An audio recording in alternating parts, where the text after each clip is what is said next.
Young dreamers suddenly disappear without a trace. In the heart of Phoenix, where dusty horizons meet bustling streets, the city's youth have always been its beating heart. Dreamers, creators, and believers chasing that ever-elusive American dream. For young adults like Alex Porter, this city represented opportunity. At 25, fresh out of college with student loans hanging over his head like a thundercloud, Alex was working 3 jobs just to stay afloat. He dreamed of starting his own tech company one day, a life-changing app, he told his friends. But for now, the hustle was all-consuming. Then, one Friday morning, Alex didn't show up for work at the local coffee shop. No text to his friends, no posts on social media. His phone went straight to voicemail. His usually cluttered shared apartment was eerily untouched. Keys still on the counter, wallet on the nightstand, his laptop open, mid-sentence in a draft email. It didn't make sense. "He's too responsible to just vanish," his roommate Jeremy insisted when the landlord came knocking. Alex called his mom 3 times a week, never missed a bill, never failed to show up where he was expected. Yet now, it was as if he had melted into the air, gone without a trace. Alex's disappearance was strange, but stranger still, it wasn't an isolated case. Just 2 weeks earlier, Liam Matthews, a 24-year-old volunteer at a local animal shelter, had disappeared under similarly mysterious circumstances.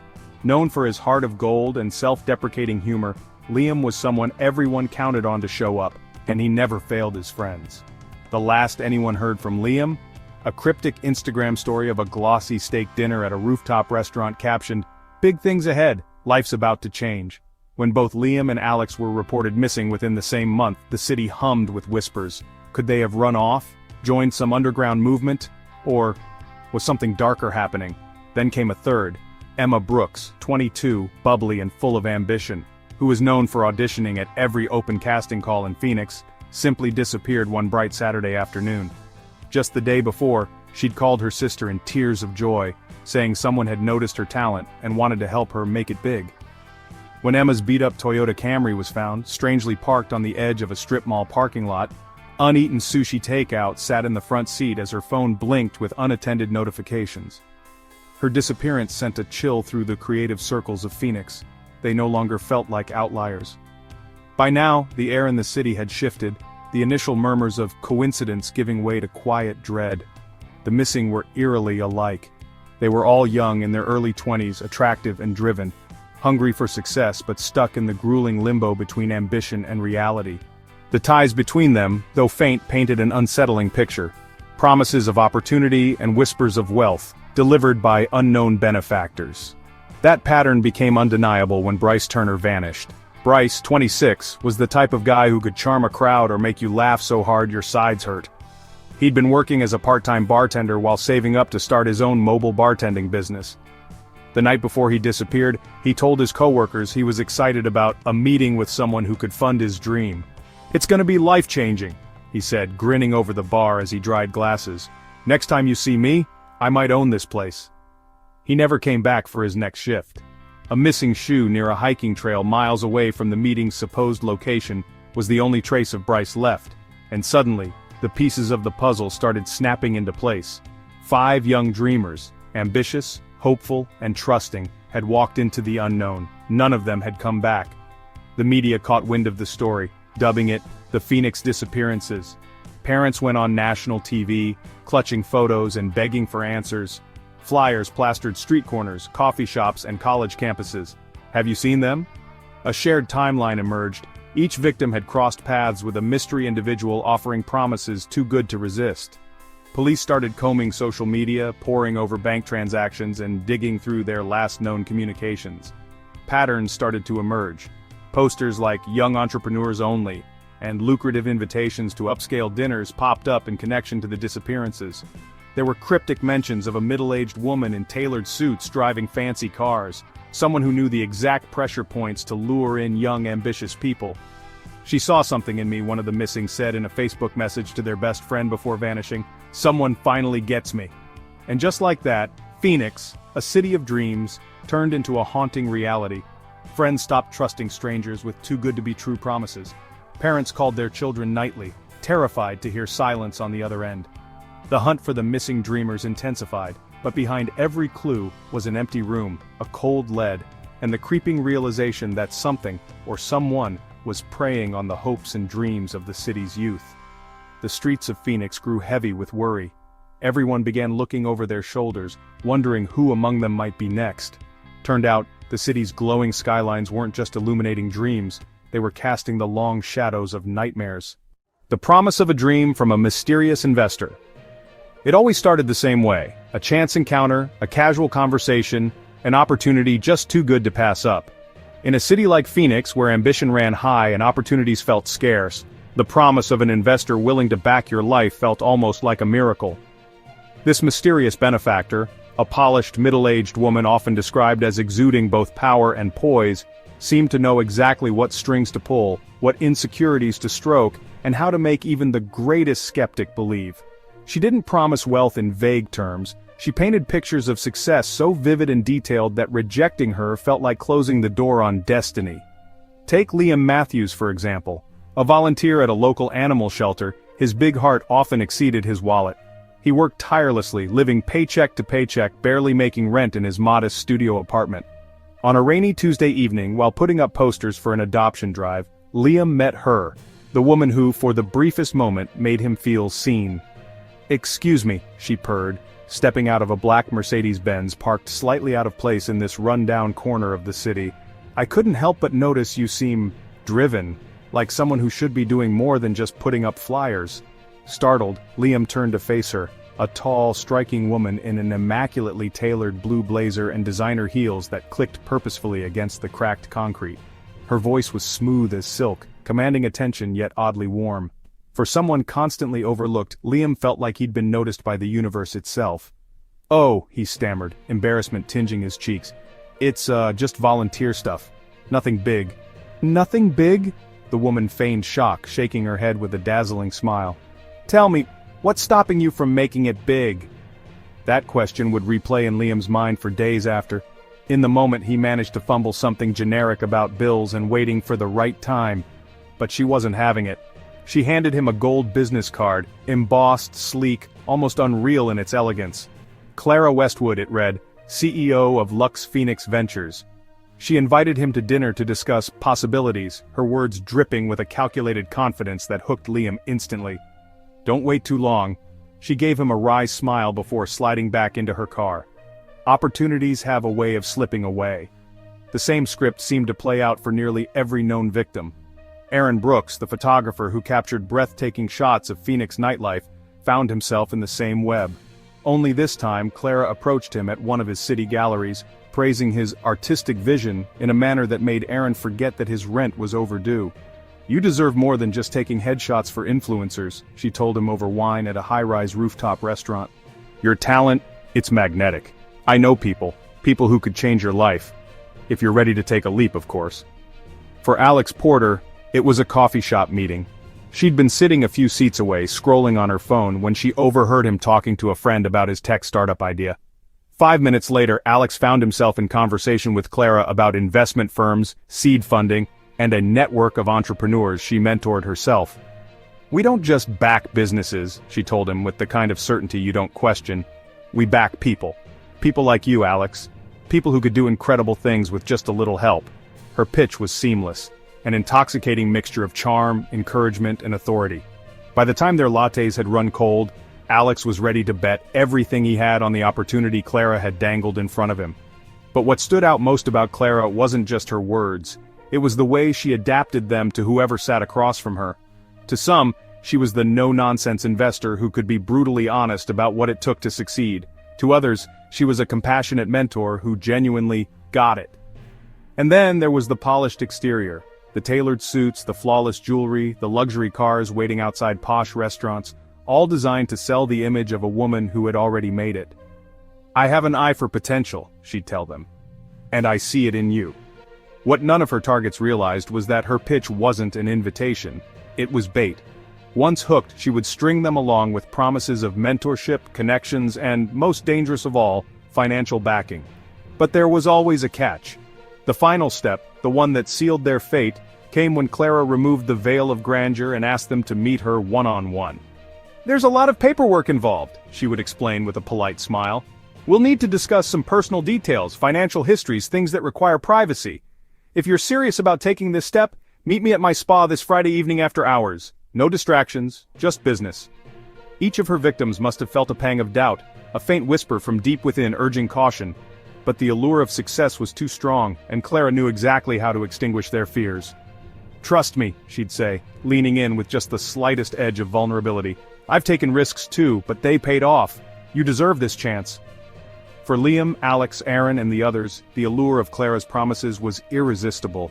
They weren't just meeting a stranger, they were meeting a vision of their future, a future Clara had no intention of ever giving them.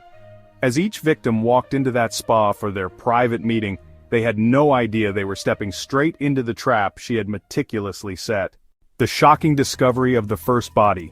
It was a blistering summer morning in the outskirts of Phoenix when an unfamiliar, nauseating smell crept through the dry desert breeze.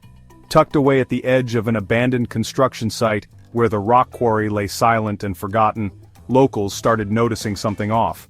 The area, surrounded only by patches of sunburnt grass and discarded trash, wasn't exactly unusual. It was a place where teenagers sometimes sneaked in for late-night parties or where the occasional drifter passed through. But this time, there was something different. Something alarming.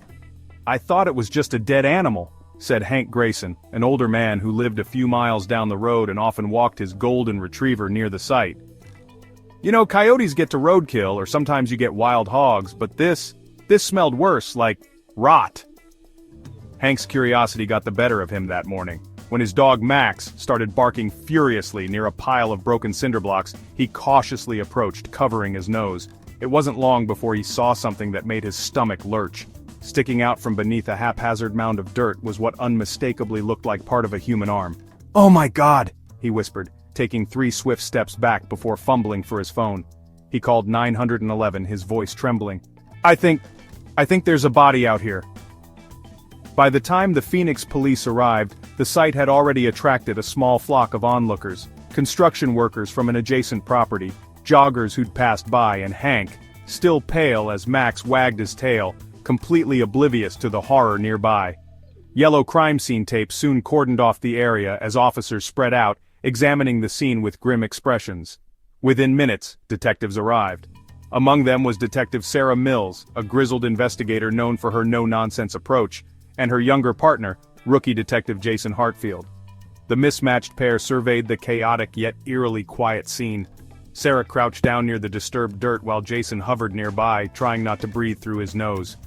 "What do you think?" Jason muttered, covering his mouth with his handkerchief. Sarah didn't respond right away.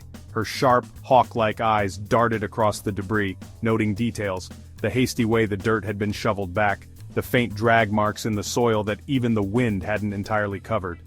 "This wasn't some animal attack," she murmured finally. "What are we dealing with then? Someone hiding a body for God knows how long? Look at the placement. Whoever did this didn't just bury it and run. They knew no one would come looking here." Sarah pointed to the broken cinder blocks. "If it weren't for the smell and that old guy's dog, this might have stayed hidden for years. It's deliberate, purposeful." It didn't take long for the forensic team to unearth the remains. What emerged was gruesome. The victim, a male, likely in his mid-20s based on early observations, was gruesomely dismembered. Limbs had been severed cleanly, as though with surgical precision, and the torso had been stuffed into 2 heavy-duty trash bags. While the head was missing, the team recovered partial clothing, a torn plaid shirt and jeans with a distinctive embroidered patch. "Jesus Christ!" Jason whispered, his face turning pale as he stepped back. "Who the hell does something like this?" Sarah clenched her jaw. This wasn't a heat-of-the-moment murder. Someone went to great lengths to make sure this person couldn't be easily identified. No head? Come on, that's intentional. Nearby, the crime scene photographer snapped shots of every grim detail while the tech team started sweeping for further evidence. A coroner's assistant carefully handled the remains, bagging each segment with practiced precision. Sarah's gaze didn't waver, but her stomach churned. "Get prints off anything you can," she ordered. "If we can match the clothing or run DNA against missing persons, that's our first step." Hours ticked by under the blistering Arizona sun. Sarah wiped sweat off her brow, her mind already racing with theories. A lone predator, a drug deal gone wrong, someone looking to send a message. But the cleanliness of the dismemberment stuck with her. This wasn't something any ordinary thug or criminal would do. This was someone who knew exactly what they were doing. Then, Just as Sarah was preparing to wrap up day one at the site, an officer shouted from a few yards away, "Detective Mills, we found something else!" Sarah hurried over, Jason trailing behind. The officer pointed toward a discarded, dirt-speckled object lodged under a slab of concrete. At first it appeared to be just a random piece of debris, but as they pulled it out they realized it was significant, a black leather wallet. Despite its condition, it miraculously held together, its contents mostly intact. Inside was an ID card. Aaron Brooks, 22. "Didn't we just get a report on this kid?" Jason asked, darting toward Sarah. She nodded, her expression tight. "He's been missing since, 2 months ago? His mother reported it, said he'd gone to a dinner meeting a few nights before and never came back." Jason furrowed his brow. "You're saying this is him?" Sarah didn't answer immediately. "Get this bagged and sent to the lab," she said briskly to the officer handling the evidence. Then she turned back to Jason. "It might be him, or it might be exactly what somebody wants us to think. Either way, this is just the start." The discovery of Aaron's wallet sent shockwaves through the team. Later that evening, as the remains made their way to the medical examiner's office, Sarah and Jason sat in their squad car outside the site, watching the sun dip below the desert horizon. "I don't think this is some random freak," Jason said finally, breaking the silence. "Whoever did this, they've done this before, haven't they?" Sarah stared at the glowing skyline of Phoenix, a city full of young hopefuls chasing their dreams and promises of success. Her gut told her he was right. "This isn't random," she said softly, "and if we don't figure it out fast, it won't be the last." Unbeknownst to them, miles away, another opportunity ad was circulating in the city's online classifieds. The headline, "Looking for ambitious young professionals, life-changing opportunity." Suspicious commonalities between the disappearances. By the time Phoenix PD had confirmed the identity of Aaron Brooks as the victim discovered at the quarry, the missing persons case shifted tone. What started as isolated disappearances of young adults now morphed into something far darker, a pattern. Detective Sarah Mills sat at her desk late one evening, paperwork forming chaotic piles around her laptop. She had Aaron Brooks' profile pulled up alongside files on 3 others: Alex Porter, Liam Matthews, and Emma Brooks. Young, ambitious, struggling financially but brimming with potential. They didn't fit the profile of typical runaways, nor did they have connections to the criminal underworld. And yet, they had vanished, one by one, without a trace. Jason Hartfield, her rookie partner, leaned against the edge of her desk, sipping from a styrofoam cup of bad coffee. "Look at this," Sarah muttered, typing on the keyboard. She turned the screen toward Jason, a photo of Alex Porter sitting next to Liam Matthews.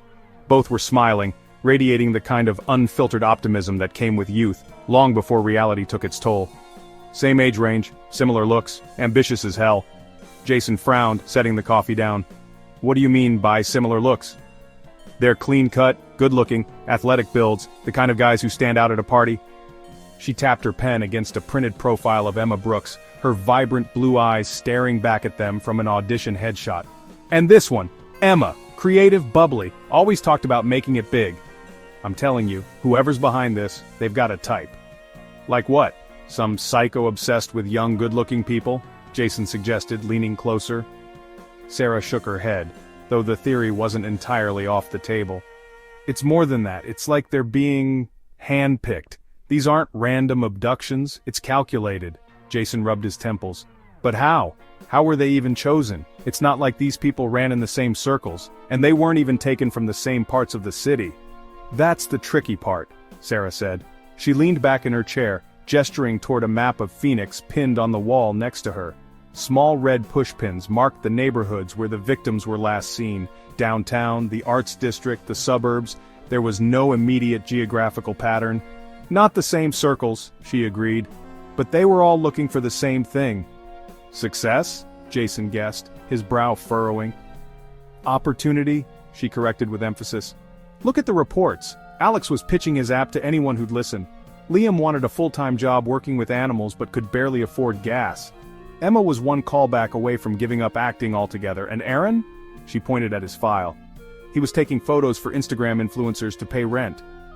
Jason crossed his arms, digesting her words. "So, whoever took them, offered them a way out? Like some kind of lifeline?" "Exactly," Sarah snapped her fingers. "It's the same story every time. A last-minute meeting, a dinner reservation at a swanky rooftop restaurant, A mysterious business connection who saw their potential and wanted to help.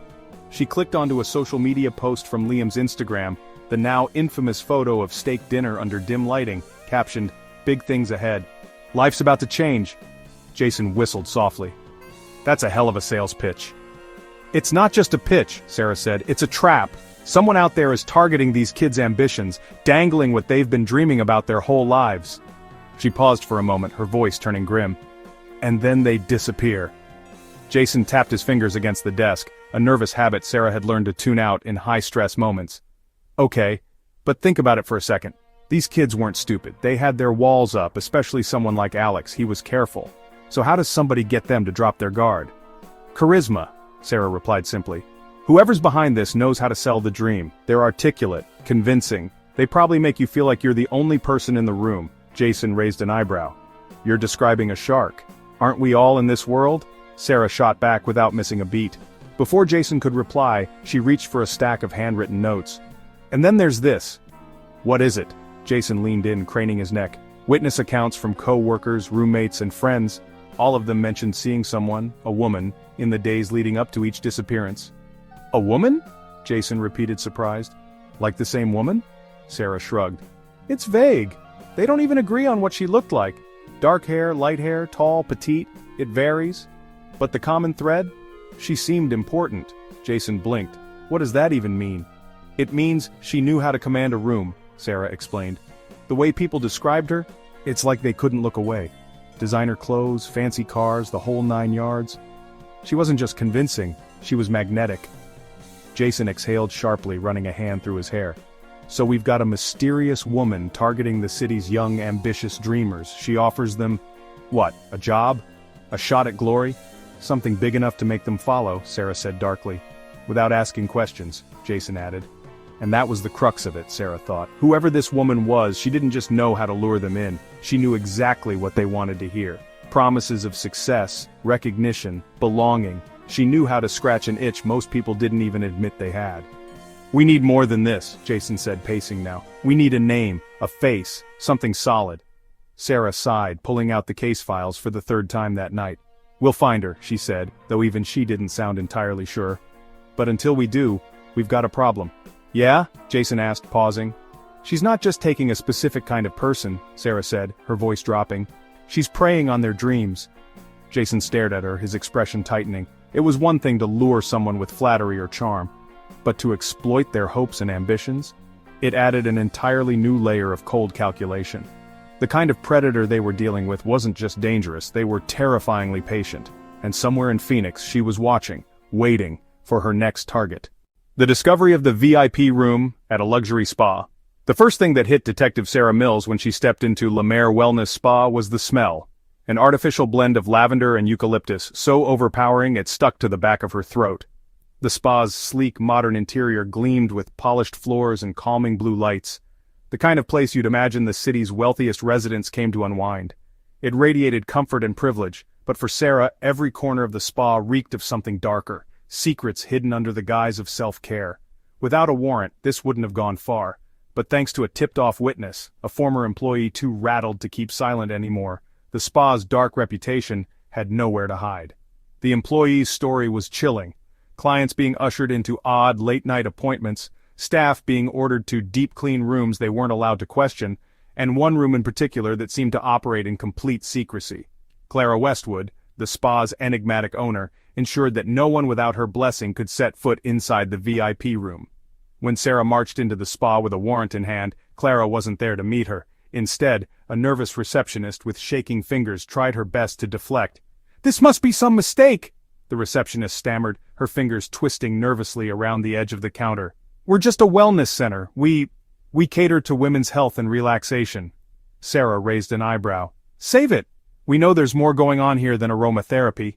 She waved a hand toward the team of officers fanned out behind her. "Start with upstairs." The receptionist's protests quickly died down as the officers moved past her toward a narrow, dimly lit staircase hidden behind the main lobby. The spa seemed normal on the surface. Oil diffusers puffed softly in each room, shelves were stocked neatly with overpriced organic skincare products, and light, dreamy music played overhead. But when they reached the second floor, the atmosphere shifted. The air grew heavier, The hypnotic music faded, and the ambiance turned sterile. It felt more like a hospital wing than a spa. Sarah knew they were getting close. "There," she said, pointing to the end of the hallway. At the farthest corner, a door stood apart from the others, its surface painted pure white with a small plaque that read, "VIP Clients Only." The lock on the door looked brand new, state-of-the-art, fingerprint-based, but Sarah wasn't about to let technology stop her team. After a few minutes of tinkering with the help of a police technician, the lock gave way, opening the door with a low click. For a moment, no one moved. They stared at the now whispering door, waiting to see what lay behind it. "Let's do this," Sarah said, steeling herself. She pushed the door open. The room was a stark departure from the luxurious aura of the rest of the spa. No candles, no calming lights, no relaxing scents. Just a cold, featureless gray interior that reeked of bleach and chemical sterilization.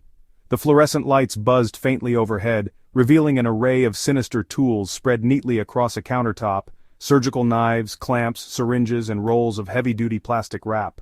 Sarah froze. All of these items would look perfectly at home in a surgeon's office, except this wasn't one. It was a spa. "What the hell?" Jason murmured from behind her. His usual bravado evaporated as he stepped inside, his wide eyes scanning the grim inventory with barely disguised unease. Sarah's stomach turned, but she forced herself forward. "Photograph everything," she ordered the forensic team. "Nothing gets touched until all of it is documented." Next to the tools was a small metal tray with stains that told a darker story. Underneath the counter, tucked almost out of sight, they found bags of unidentified powders, empty vials, and what looked like used surgical tubing. Blood, small dried stains, was splattered in faint drops on the edge of the counter, despite someone's obvious attempt to scrub it clean. "Who cleans this room?" Sarah asked no one in particular, already knowing the answer. Clara Westwood had gone to great lengths to keep this space off the radar. At the center of the room stood a recliner-like chair, the kind you'd find at a dentist's office, except it was fitted with heavy leather straps. They were aged and cracked, but still functional. The placement of the chair was deliberate, its headrest angled toward a mirrored section of the wall. When Sarah approached the mirror and tapped it, her suspicions were confirmed. It wasn't a mirror at all.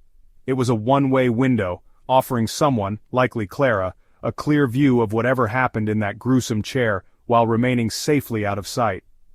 "What went on here?" Jason finally asked, his voice low, almost a whisper.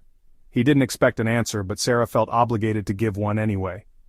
"Torture," she said flatly, though I'd guess she'd call it something prettier. "Cosmetic procedures.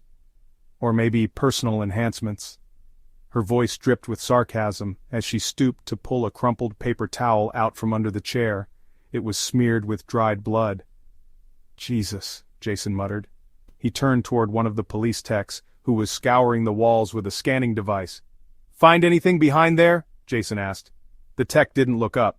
Instead, he adjusted the device, and seconds later a loud beep pierced the room. "Got something?" he confirmed, moving to pry open a section of what appeared to be a removable wall panel. With a soft grunt, the panel gave way, revealing a hidden compartment stuffed tight with unmarked file folders stacked like grim trophies. Sarah flipped through the first folder, her lips pressed into a grim line as she read what was scrawled on the top page. Medical records for a missing person. Not just any missing person. Emma Brooks. "Son of a bitch," Sarah muttered, holding the folder up for Jason to see. Clara didn't just know these kids. She had files on them, medical histories, financial details, psychological notes. Her voice grew more incredulous as she went. She was vetting them, picking them out like goddamn cattle. Jason's jaw clenched tight as he stared at the files. "This is what she's been hiding. The kids, they all came through this room." Sarah nodded grimly. "Not just came through." She pointed at the bloodied recliner. "They never left it." That room, sterile and monstrous, unraveled every benign illusion the spa once held. The glossy facade Clara Westwood had built crumbled in an instant, and what was left was something cold and grotesque. Whatever Clara was doing to her victims, sucking them into her promises of success, and then bringing them here to be, what, dissected, exploited? It all started and ended in this room. "We've got her," Sarah said, stuffing the files into an evidence bag and turning toward Jason. "We just need to find her." But deep down, Sarah knew Clara couldn't be far. Somewhere, likely in some other pristine corner of the city, Clara Westwood was already working on luring her next victim into trusting her, into thinking she was the answer to their dreams. Little did they know, The only thing waiting for them on the other side of her pitch was this cold, blood-stained chair, and a nightmare they'd never escape. Revelations from a former employee about strange activities. It was late afternoon when Detective Sarah Mills sat across from Elena Ruiz, a former employee of La Mer Wellness Spa, in the cramped interrogation room. The once plush Phoenix Spa had become the epicenter of a chilling case, and Elena's nervous demeanor only added to the tension hanging in the air. She sat hunched forward, her hands a restless tangle in her lap. Every few seconds her eyes darted toward the one-way glass as though expecting someone to barge in, maybe even Clara Westwood herself. "I need you to relax, Elena," Sarah said, her voice measured and calm. She leaned back in her chair, her notepad lying untouched on the metal table. "You're safe here. Clara can't touch you anymore." Elena exhaled sharply, but her hands remained clenched. "You don't know Clara," she murmured, her voice trembling. "She has eyes everywhere. She knows things about me, about everyone who worked there, stuff you wouldn't want anyone to know." Sarah exchanged a quick glance with her partner, Jason Hartfield, who was standing stiffly by the door, hands crossed over his chest. His expression betrayed his impatience, but Sarah remained steady. "I get it," Sarah reassured her. "She's intimidating, but you're not the only one who started talking, Elena. What you know could save lives. That has to count for something, doesn't it?" Elena hesitated, biting her lip. Her fingers tugged at her sleeves as though she were unraveling an invisible thread. "Fine." Her voice cracked ever so slightly, but she finally met Sarah's gaze. "I'll tell you everything." Jason stepped closer, his notepad already flipped open, ready to jot down details. Sarah gave him a look, a silent reminder to let her handle things. "It started subtle," Elena began, her voice barely above a whisper. "At first it was just another job. The pay was decent, the tips were great, and Clara made a point of treating us like we were part of something special. She always called us her hand-picked staff. And I believed it. God, we all did." "What changed?" Sarah prompted gently, leaning forward. Elena swallowed hard. "It was the late-night appointments," she said, her voice growing quieter as though saying the words aloud would bring danger crashing through the door. "At first I thought it was just rich people being eccentric, you know? They'd come in after hours for massages or facials, and Clara made it seem normal. 'Some of our clients need discretion,' she'd say. 'That's what they're paying for.'" She let out a bitter laugh. "And I bought it." "How late are we talking?" Jason interjected, his pen hovering over his notepad. Elena shrugged but wouldn't meet his gaze. "Sometimes 11, midnight. There were even nights I'd clock out at 1 in the morning, exhausted out of my mind. But here's the thing, I never saw anyone leave." Sarah's brows furrowed. "What do you mean?" "The clients. These men, mostly in their 20s, would come in through the back entrance around sundown. Clara didn't want them seen in the lobby. Said it was better for business. But no matter how late I stayed, I never saw them leave. When I'd ask Clara, she'd wave it off. "Oh, there's a separate exit," she told me once, but I wasn't allowed near where she sent them. Jason scribbled furiously, his expression tightening. Sarah kept her gaze locked on Elena, her voice calm but firm. "Did you know any of these men or recognize them from anywhere? Anything that stood out about them?" Elena nodded. "I didn't know names, no, but they were all the same kind of guy. Clean-cut, attractive, looked like the kind of kids trying to make it big. Sports guys, tech bros, actors maybe. You could tell just by looking at them. They were hungry for something, like they thought walking into that spa was going to change their lives." Sarah reached for her notepad now, and jotted 3 short words. She picked them. "Elena," Sarah asked cautiously, "did you ever overhear conversations? Did Clara say anything strange about these clients? Anything that might explain where they went?" Elena hesitated, pursing her lips. "Clara. She had this way of talking to people, you know? Like she knew exactly what you wanted to hear. With us it was always, 'You're special, we only hire the best.' But with them—" She trailed off, her face pale against the drab yellow lighting of the room. "It was like she knew their secrets, their weaknesses. I remember hearing her once. She told this guy something about big opportunities, life-changing decisions. I just assumed it was bullshit. You know, rich people trying to sound important." It was Jason who broke the silence this time. "And when these guys didn't leave, you weren't curious about where they went?" "I was curious, yeah," Elena shot back, a rare hint of defiance creeping into her tone. "But there were rules. Clara made it clear we weren't supposed to ask questions about certain things, especially not about the VIP room upstairs." "The VIP room?" Sarah's voice sharpened, though she forced her body to remain composed. Elena inhaled a shaky breath. Yeah. It was this locked room on the second floor. None of us were allowed inside, but there was always this vibe, you know? Like it wasn't a normal room. Every time Clara had one of her late-night clients, that's where they'd go. And the next morning, the cleaning staff was told to deep clean everything, always with bleach, gloves, the whole 9 yards. Sarah felt her stomach knot but didn't interrupt. Did you ever see inside? A bitter smile danced across Elena's lips. No, but I heard things. Things? Jason pressed. What kind of things? The weird sounds, Elena said, her voice dropping to a shaky whisper. Low moans, sometimes like crying, and other times it sounded like machinery, tools clinking together. The hair on my neck would stand up every time I walked down the hallway near it, like the whole space was wrong. I told myself it was none of my business. Jason cursed under his breath while Sarah held her composure. What made you leave? Elena's face darkened as if pulling out the memory. One night, I saw Clara leading this guy, a younger client, maybe late 20s, into the VIP room. He looked nervous, kept scratching the back of his neck. Something wasn't right, detective. He didn't seem like he wanted to be there, you know? And when I asked Clara about it, she just smiled at me like she knew something I didn't. She said, "Not everyone's ready for greatness." Elena's voice cracked as she added, "But he never came back out. Not while I was there. And that's when I knew. I knew something was really, really wrong." The room fell silent after her words, the heaviness of the truth settling like an unspoken weight. Sarah exchanged a grim look with Jason before turning back to Elena. "You did the right thing coming to us, Elena," Sarah said firmly, "and because of you, we're going to get to the bottom of what Clara Westwood's been doing." But deep down, Sarah couldn't shake the icy chill running through her veins. If even half of what Elena said was true, Clara wasn't just preying on young men seeking opportunity. She was exploiting their dreams as a weapon, and their disappearances were no accident. The second body, found at an abandoned construction site. It wasn't the kind of discovery Phoenix wanted to hear about, much less the kind Detective Sarah Mills wanted to investigate just as momentum in their case seemed to be building. The call came in on a muggy Wednesday morning when the city's heat was already stifling. A skeleton crew of construction workers clearing debris from an old, incomplete office complex on the outskirts of town had stumbled onto what no one hoped to see twice. Another body, discarded, hidden, and rotting in the Arizona sun. The report came through dispatch in clipped, clinical tones, but years on the job had taught Sarah how to read between the lines.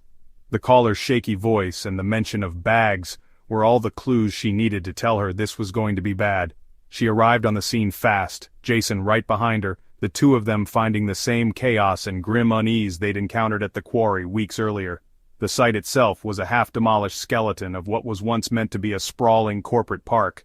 Its hollowed-out concrete structures loomed like headstones in a graveyard, casting jagged shadows over piles of rubble. Nature had begun reclaiming the space. Weeds pushed their way through the cracked foundations, and a family of birds flitted nervously out of a rusted barrel when the officers stomped too close. The foreman, a burly man in an orange safety vest with a permanent sunburn on his neck, gestured over at what his workers had uncovered. "We were clearing that lot there, digging up what we thought might be an old storage pit," he explained, tugging at his hard hat nervously. "Didn't think twice about it until Jimmy here nearly tripped over the damn bag." Jimmy, the unlucky worker in question, stood a few yards away, pale and visibly disturbed.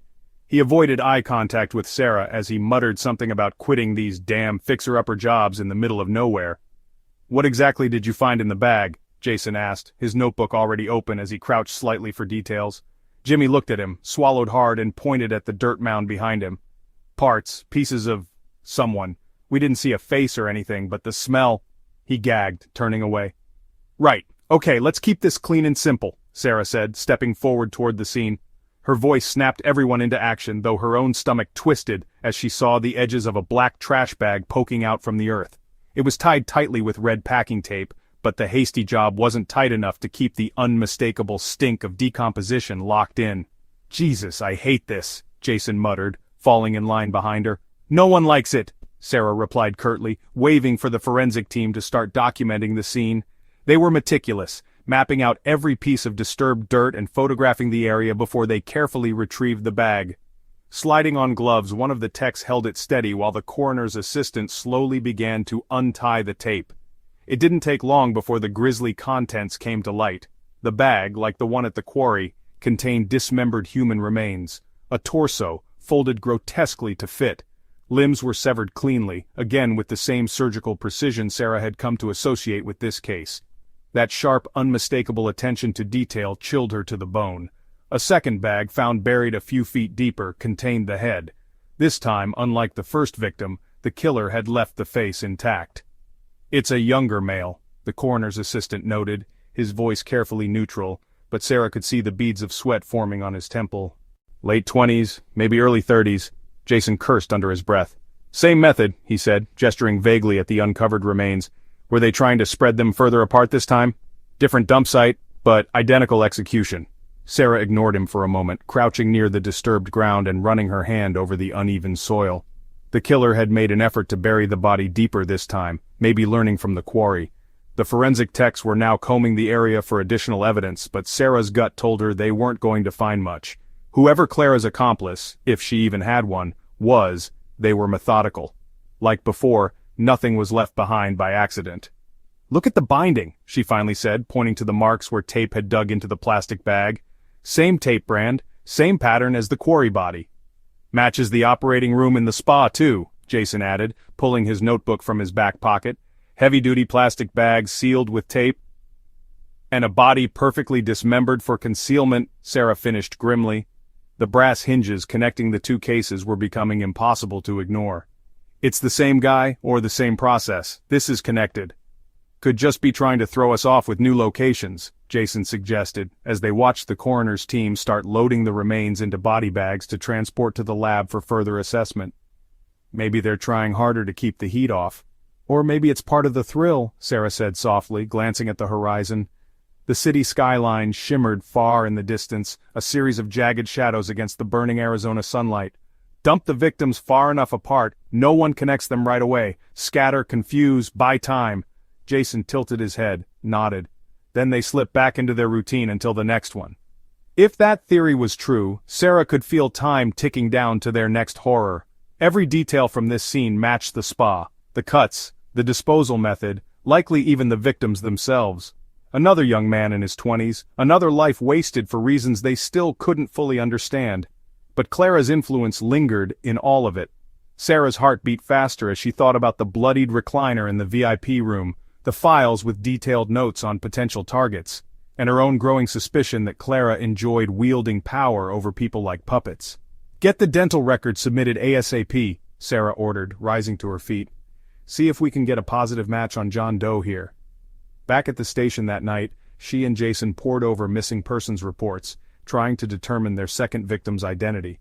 With every coffee-fueled hour that passed, Sarah couldn't shake the nagging feeling that they were inching closer to forcing Clara's hand. Each body they found was another breadcrumb leading to her doorstep, but Sarah knew it was only a matter of time before Clara caught on. Sarah had no illusions about the kind of predator they were dealing with. Clara Westwood didn't run, she manipulated, she adapted, and she wouldn't go down easily.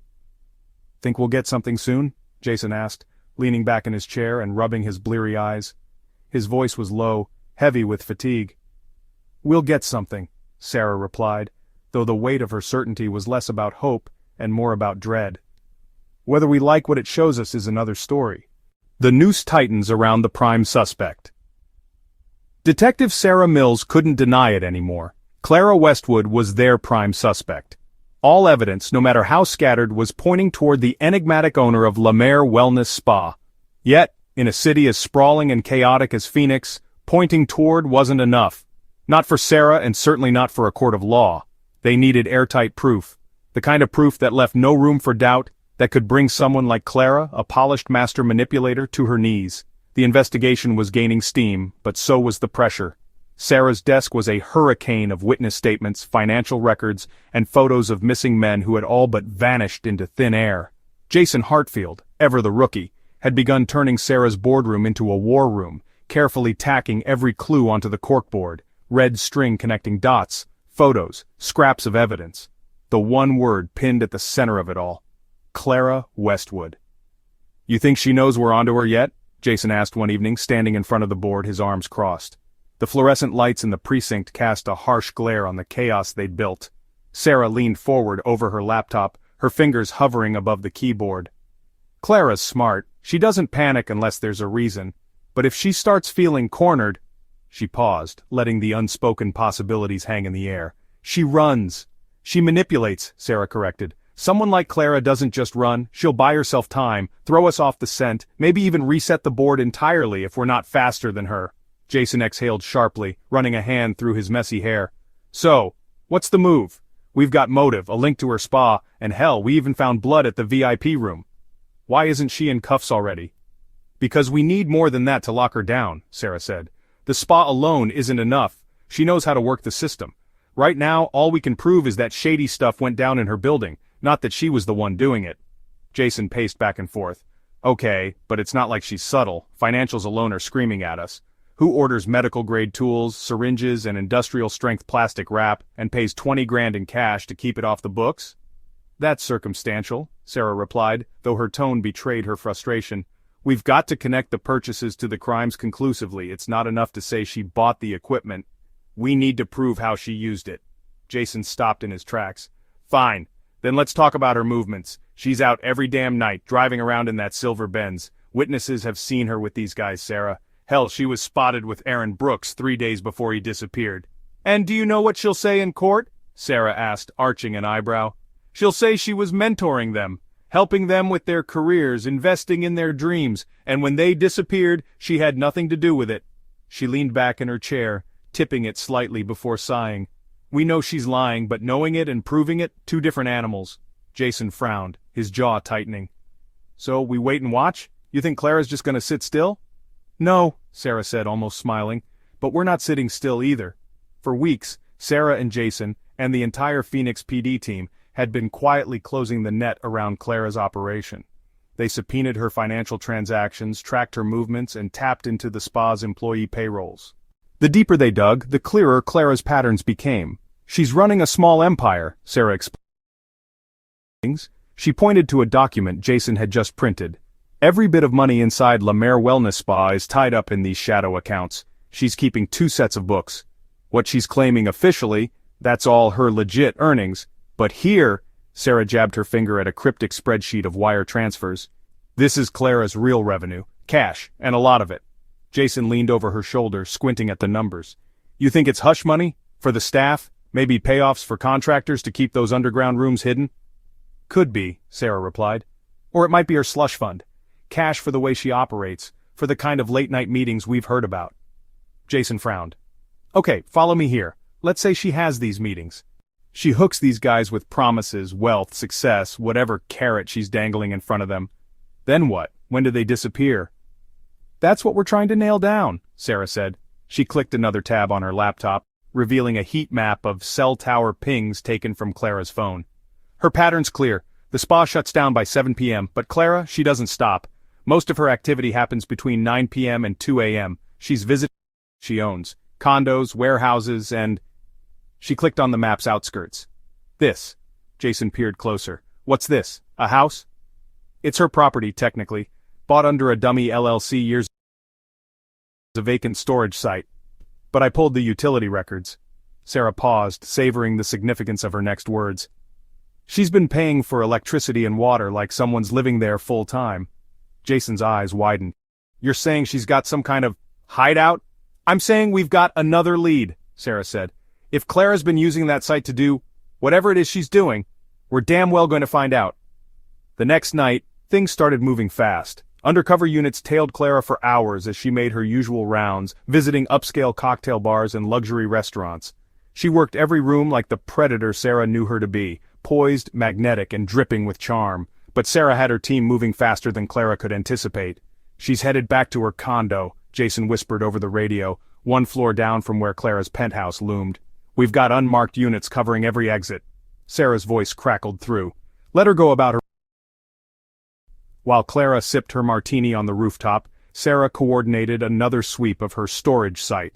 When the officers cracked the door open, what lay inside was damning. More surgical wrap, a freezer unit, its hum eerily loud in the otherwise silent house. When Sarah reached the scene an hour later, Jason's face was pale, his expression grim. You're not gonna like this one. Stepping into the dimly lit interior, Jason nodded toward the freezer. Someone was here recently, and we found blood.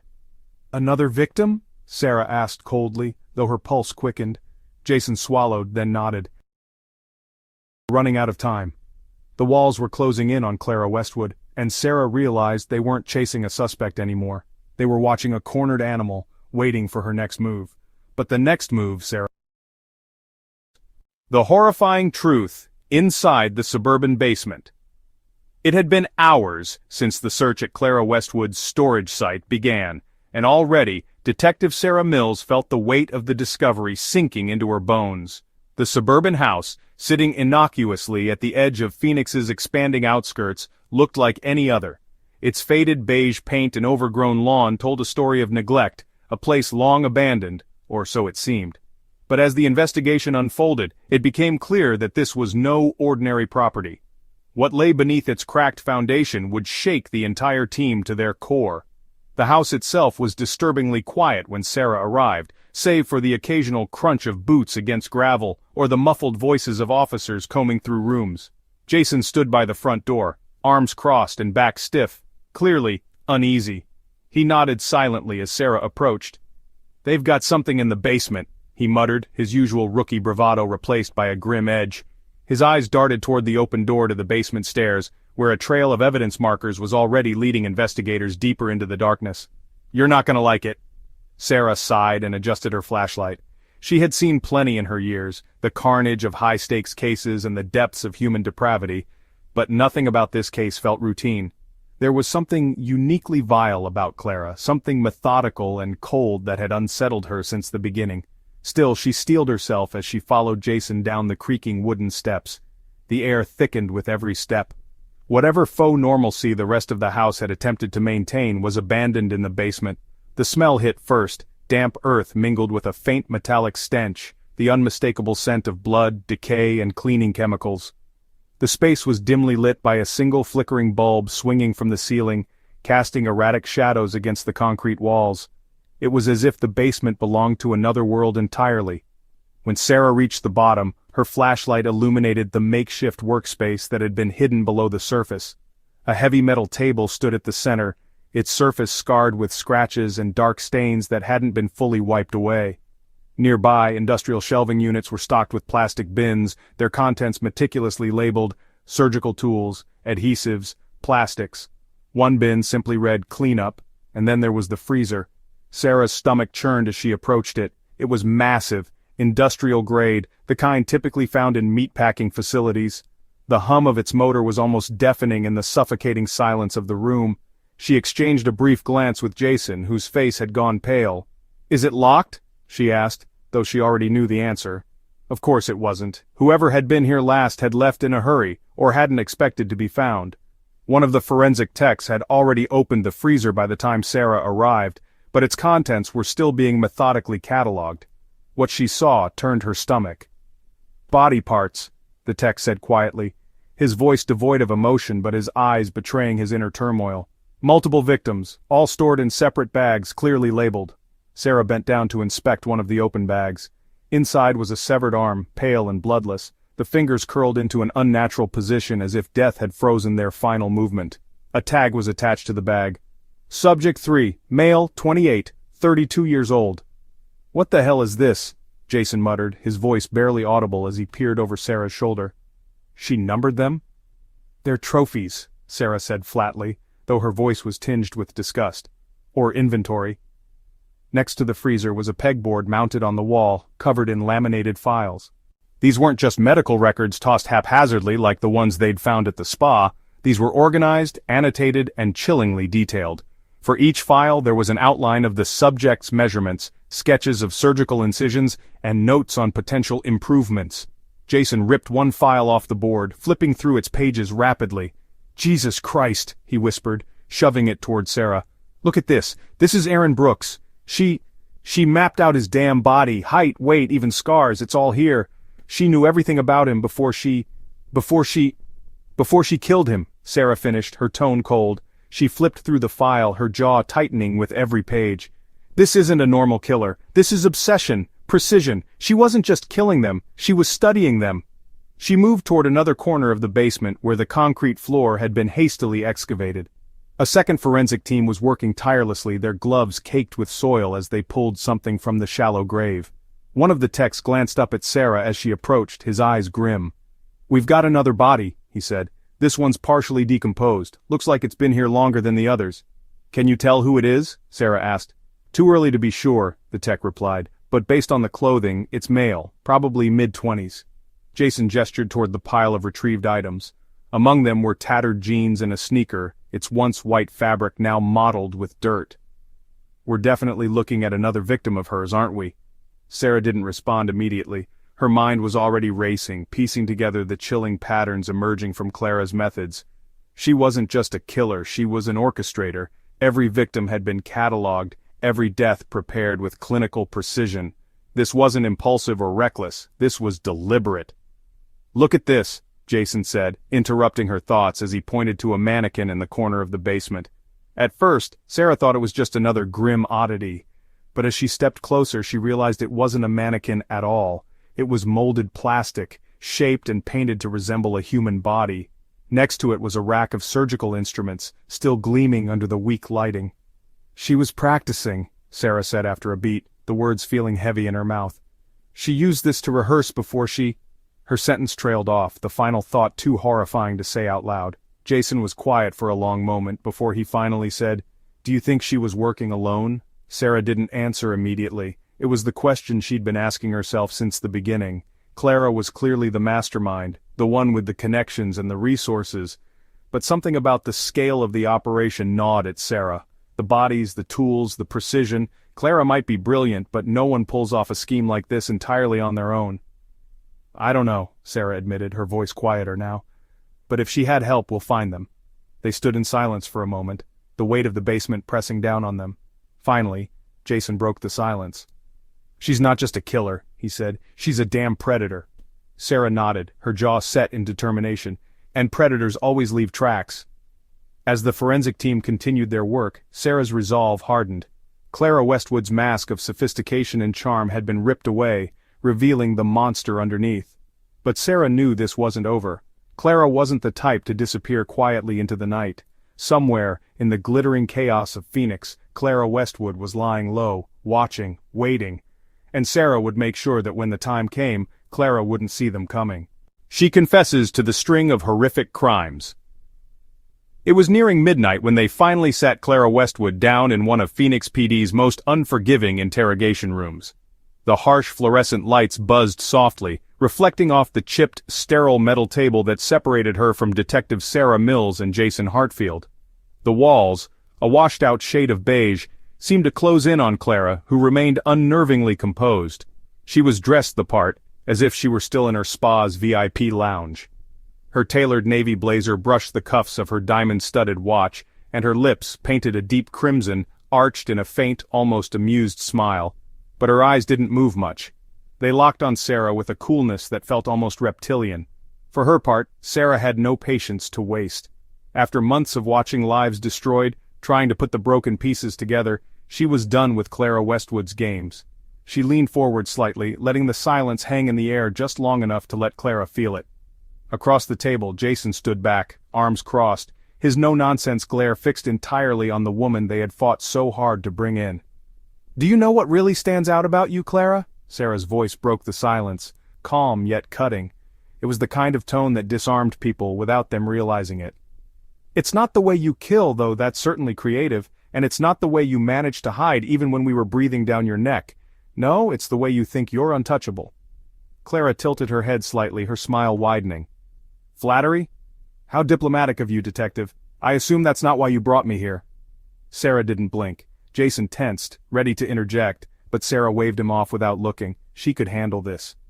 "You killed them," Sarah said bluntly, her voice void of any pretense. "Aaron Brooks, Alex Porter, Emma Brooks, the others we haven't even identified yet. You killed them with precision. You lured them into a web of lies with promises you never intended to keep. You butchered them and cataloged their bodies like they were nothing more than projects to you. Tell me, Clara." Her voice dropped lower, dangerously quiet. "What does that feel like? To play God?" Clara blinked slowly, almost as if savoring the words. Then she let out a soft, bemused laugh and ran a manicured finger along the edge of the metal table. You paint such a dramatic picture, Detective. I suppose you'd make a fine writer, should you ever tire of this mundane line of work." Jason couldn't help it. He barked, "You think this is a joke? Those men, those people, trusted you. They thought you were helping them. And you—" His fist clenched so hard his knuckles whitened as he took a step forward. Sarah shot him a warning glance. "She's baiting you," Sarah said under her breath, more for Jason than Clara. "Don't give her the satisfaction." Clara raised her eyebrows, amused by the exchange. My, such passion. Was one of them a friend of yours, or perhaps I remind you of someone from back in the day, Her voice dripped with mockery, daring Jason to lash out again. "No, what you remind me of," Sarah said coolly, cutting Clara's taunt short, "is every cold-blooded sociopath I've ever sat across from. Someone who thinks they're invincible, until they're not." For the first time Clara's smile flickered, just slightly. Sarah saw it, honed in, and pressed forward. "We've got the spa," Sarah said. Her voice grew sharper, tapping into the confidence she needed to rattle someone like Clara. "We've got your freezer, we've got the bodies, the files, the blood trail you left behind. And eventually, sooner than you think, Clara, we'll have the full roster of everyone you ever hurt." Clara exhaled slowly, her expression carefully neutral. "You seem so certain," she said softly, her words almost brushing the walls like smoke. "Ah, but certainty, Detective. It's a fragile illusion, don't you think?" Sarah's jaw tightened. She could feel Clara testing the water, poking for a weakness. Not this time. Sarah pulled open a folder and slid a photo across the table. "Let's talk about Aaron," she said. Clara's smile froze. "Charming kid, wasn't he?" Sarah kept her voice sharp, focused. "Brilliant, driven, desperate to make his dreams come true. And you latched onto him. You dangled what he thought was a lifeline, and then snapped it shut like a trap. Are you proud of that?" Something flickered across Clara's face, hesitation or the remnants of a mask cracking. "Aaron should have known better," she said after a moment, her voice quieter now, almost hinting at irritation. "They all should have. In life, the strong thrive and the weak, well—" She trailed off, her meaning clear enough. Jason exploded. "Weak? You targeted them. Made them feel like they could trust you. They weren't weak. You're the damn predator here." Sarah raised a hand, calming Jason. She didn't break her gaze from Clara, though. The tremor in Clara's voice hadn't gone unnoticed. Her mask was slipping. "Why, Clara?" Sarah pressed, her tone softer now, but no less cutting. "They weren't your enemies. They trusted you. They wanted someone to believe in them. Why did you take that from them?" Clara stared at her long enough that the silence grew oppressive. The room's air seemed colder, heavier. And then Clara leaned forward, her own precision-like focus cutting across the table as she rested her hands neatly in front of her. "You really want to know why?" she asked, her voice a dangerous whisper. "Because they were dying to belong, begging for someone, anyone, to give them a taste of what they thought they deserved. Do you know how pathetic that is? They would have done anything for success. And me?" Her lips curved again into that porcelain smile. "I gave them purpose. For once in their wasted lives, they mattered. To me." Sarah didn't flinch. Jason, despite his mounting frustration, stayed silent, though Sarah could see his jaw ticking. Clara was almost enjoying this, twisting the narrative to paint herself not as the villain, but as some dark savior. "You killed them, Clara," Sarah said, her words deliberate and cold. "You didn't save them, you ripped them apart." "I freed them," Clara shot back, her voice growing sharper now. The cracks in her composure were showing. "Freed them from their insignificant little lives. They wanted the spotlight, and I made them eternal." "In a freezer," Jason spat, "with tags like livestock." Clara sat back, tilting her head as if considering this. "It's all about perspective, isn't it? Beauty, perfection. Some people sacrifice for greatness, others are sacrificed for it." Her smile dimmed, turning sharper than ever. "The line isn't as clear as you think." Sarah inhaled, letting her disgust wash over her briefly before resetting herself. "Thank you," she said simply, her voice steely. Clara raised an eyebrow. "For what?" "For proving exactly what you are," Sarah said, rising to her feet. Jason followed her lead. "A narcissist, a manipulator, a predator. And now," Jason added, his fury barely restrained as he stepped toward the door, "a prisoner." Clara leaned back in her chair as the cuffs clicked onto her wrists. For a moment the smirk returned, but Sarah caught the flicker of something else in her eyes. Fear. The noose had finally tightened, and now it was over. The cold-blooded reason behind the crimes. The interrogation room at Phoenix PD had grown suffocatingly quiet. The buzzing of the fluorescent lights was a far-off hum, drowned under the looming weight of Clara Westwood's unnerving presence. She sat, as she had for the past few hours, composed and untouchable, her steely gaze piercing into Detective Sarah Mills as if she were the one on trial. Across the table, Jason leaned against the wall, his arms crossed, his frustration barely restrained. They had cornered her, they had uncovered her atrocities. Now all they needed was her why. Sarah wasn't sure she was ready for it. "You've said you freed these people," Sarah began, her voice calm, calmer than she felt. "That somehow, in your deluded perspective, you gave their lives meaning before you butchered them like experiments. But that's not the whole truth, is it?" Clara didn't respond immediately. She tilted her head slightly, her lips curving into a faint smirk, the kind that made Sarah's blood burn. Clara wanted control over this conversation, wanted them to squirm, but Sarah wasn't playing her game. "Let's stop dancing around, Clara," Sarah said, her voice taking on a sharp edge. "Why did you do it? Why lure those men and women into thinking you were saving them? Why tear them apart in some twisted pursuit of what?" Her words cut through the silence like a knife. "What were you really chasing?" Clara's smirk faltered, just slightly. Jason caught it too, leaning forward from the wall like a predator sensing weakness. Sarah pressed harder. Was it power, revenge? Did their desperation annoy you? Or, she paused, narrowing her gaze, was it about you? For the first time, Clara's expression hardened. "Careful, detective," she said softly, her voice like glass, a warning that was too fragile to hide the cracks underneath. "You wouldn't want to say something you don't mean." "Don't I?" Sarah shot back, leaning forward across the table. "Because from where I stand, this looks like it stopped being about them the second you walked into their lives. You weren't offering salvation, Clara, you were feeding something else. So forgive me if I'm curious, what's broken inside of you that killing felt like the answer?" There it was. That flicker across Clara's face. A split-second crack in her cold exterior. Jason sensed it too, and couldn't stop himself. "Tell us the truth," Jason said, his voice low but firm, his anger tempered now into steel-like precision. He stepped closer to the table, his hands gripping the back of the empty chair next to Clara. "Why? Did you do it?" Clara exhaled deeply, leaning back in her chair for what felt like an eternity. She crossed her arms, her gaze unfocused, almost lost in thought, and then in a voice that sent chills down the spines of both detectives she spoke. "You want a confession, detective?" she began, her tone sharp but measured. "Fine, I'll give you one, but don't expect me to grovel or beg for forgiveness. That's not who I am."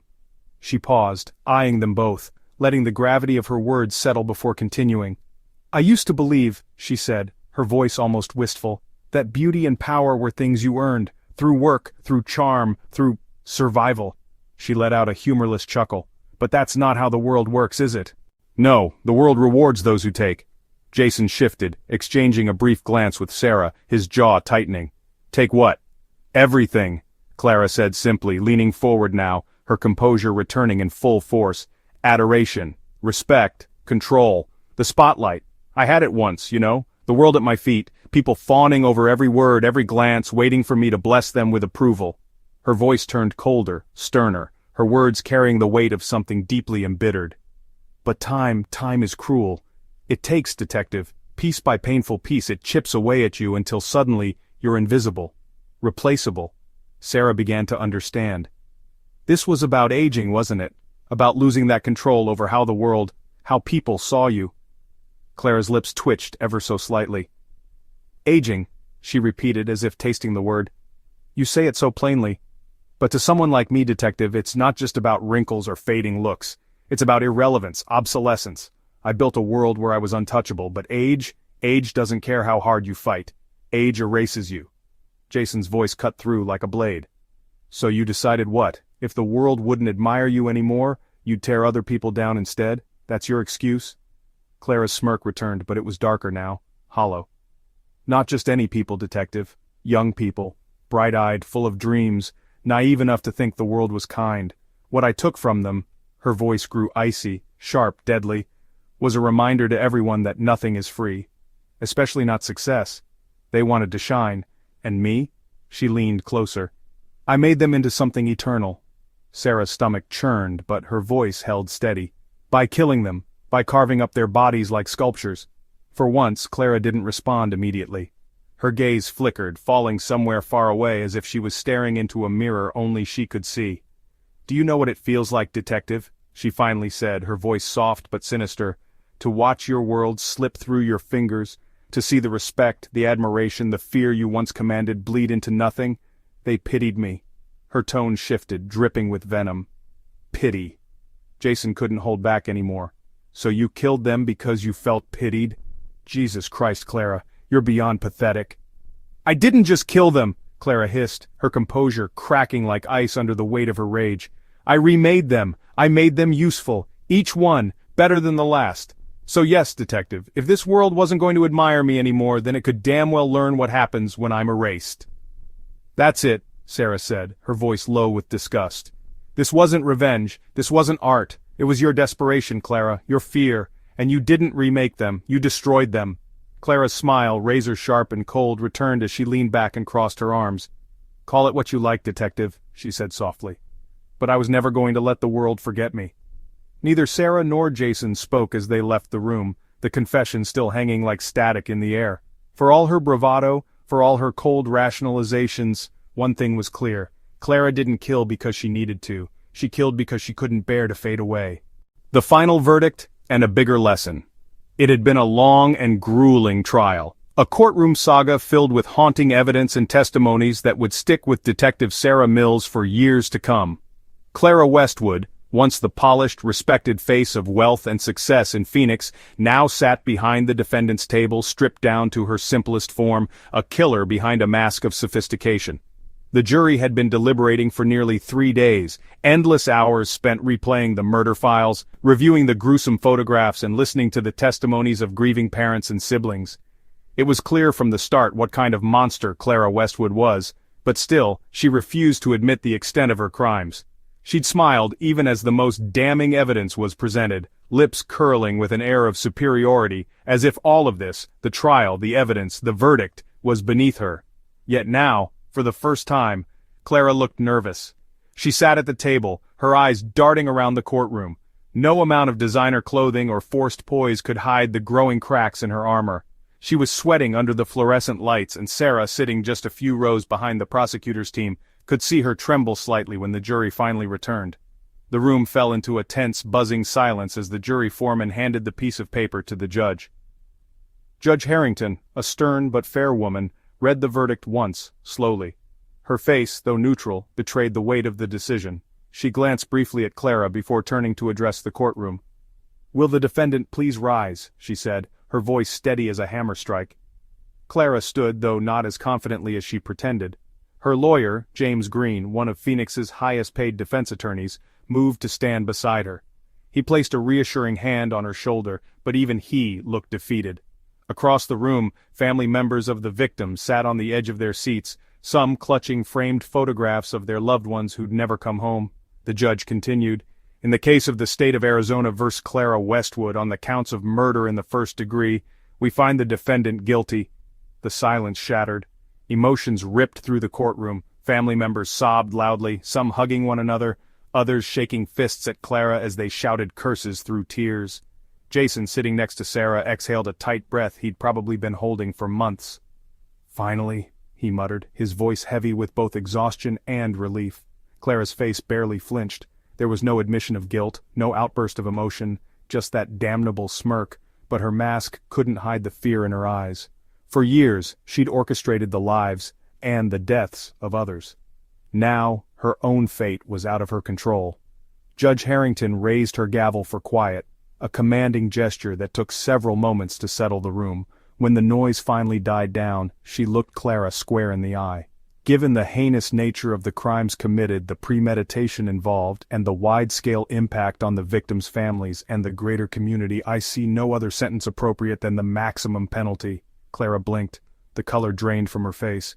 "I hereby sentence you, Clara Westwood, to death by lethal injection," the judge declared. The gavel struck with a thundering bang. Sarah sat in the courtroom after the sentencing while others slowly filed out.